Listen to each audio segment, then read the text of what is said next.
অল্প কয়েকটি ম্যাচ নিয়ে চ্যাম্পিয়ন্স ট্রফি অনুষ্ঠিত হইল। 8 দল, খুবই কম ম্যাচ। তার মধ্যে ন্যাচারালি যে হিট হইল, যে বৃষ্টি, 2টি হাই ভোল্টেজ ম্যাচ, পাকিস্তানের একটি ম্যাচ, আরেকটি হচ্ছে South Africa Australia high voltage, এবং সেমিফাইনাল নির্ধারণী ম্যাচ আফগানিস্তান এবং অস্ট্রেলিয়া, যেখানে অস্ট্রেলিয়া অনেকটা এগিয়ে গেছে ছিল, তারপরও অস্ট্রেলিয়া এখনও সেমিফাইনাল চলে গেছে। তবে ক্রিকেট বলে কথা, যে কোনো মুহূর্তে খেলার ধরন চেঞ্জ হয়ে যেত। ওই বৃষ্টির কারণে আবার খেলাটি আর গড়ালো না মাঠে। 12 ওভারে 100+ করে ম্যাচটি পরে পরিত্যক্ত ঘোষণা করা হয়।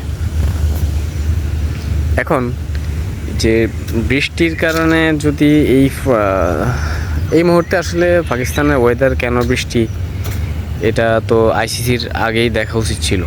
আইসিসির তো এই বিষয়গুলো আগে চিন্তা করা উচিত ছিল, যে আসলে এই মুহূর্তে কি পাকিস্তানের ওয়েদার কেমন থাকতে, এত বছর থেকে এই টুর্নামেন্টটি আয়োজন করবে, কত বছর আগ থেকে তারা ঘোষণা করলো, তাহলে তো তারা এই বিষয়টি ক্লিয়ার থাকা অবস্থায়ও কেন এই যে খুব শর্ট টুর্নামেন্ট, একটা দলের 3টা ম্যাচ, তার মধ্যে যদি একটা ম্যাচই পরিত্যক্ত হয়, তাহলে তো এটা সমস্যা।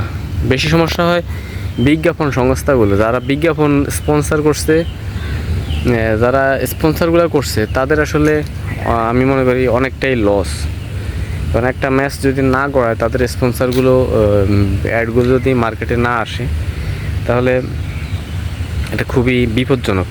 তো এই মুহূর্তে যে এই ধরনের একটা সমস্যা ক্রিয়েট হইল, যেটা আর কিছু করার নেই, পাকিস্তানেরও কিছু করার নেই বা আইসিসিরও কিছু করার নেই। তবে কিছু করার যখন ছিল, তখন তারা কিছু করে নাই। তখন ওয়েদার নিয়ে চিন্তা ভাবনা করা উচিত ছিল, যে হয়তো আরও এগিয়ে দেওয়া বা পিছিয়ে দেওয়া। যদিও ফ্র্যাঞ্চাইজি ক্রিকেটগুলোর কারণে এখন বিশ্বে কোনো টুর্নামেন্টের শিডিউল দেওয়াটা টাফ হয়ে যায়, তারপরও এটা চিন্তা ভাবনা করে দেওয়া উচিত ছিল। এখন এই যে মানে বিজ্ঞাপন সংস্থাগুলা বা যারা খেলাপ্রেমী, তারা অনেকগুলো গুরুত্বপূর্ণ ম্যাচ মিস করছে এই বৃষ্টির কারণে। হাই ভোল্টেজ 2টা ম্যাচ আর একটা ম্যাচ অর্ধেক হয়নি, টোটাল 2.5টা ম্যাচ মিস হয়ে গেছে। তো